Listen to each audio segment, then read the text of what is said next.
The story of Sixth Line Church is one of people responding to God's call.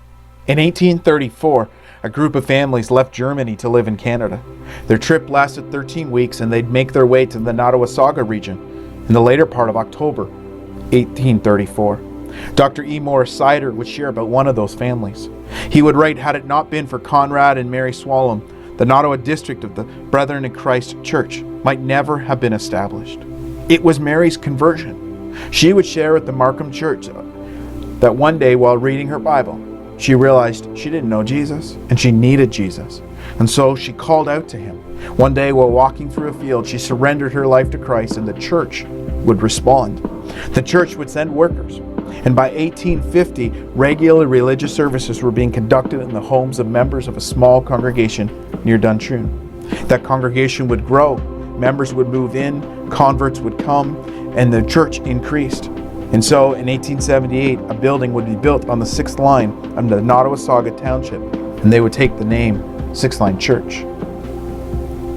Change was a normal part of the life of this congregation.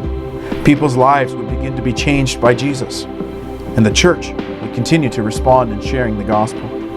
For many years it was known as the Sixth Line Church, but eventually took on the name Stainer Church and eventually Stainer Brethren in Christ Church.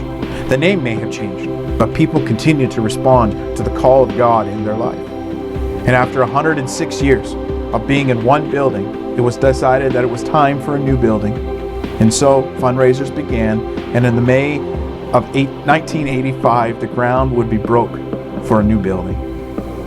A year later, they would be in that new building, continuing to create space for people to find Jesus and community. They responded to God's call. Again, in 2005, with the theme of All About People, they would respond to God's leading and put on a new addition, creating more space for people to find and grow in Jesus. The Sixth Line Church is a community of people following Jesus, cultivating our faith in God, planting seeds of the gospel, loving and serving our neighbors. We are the Sixth Line Church.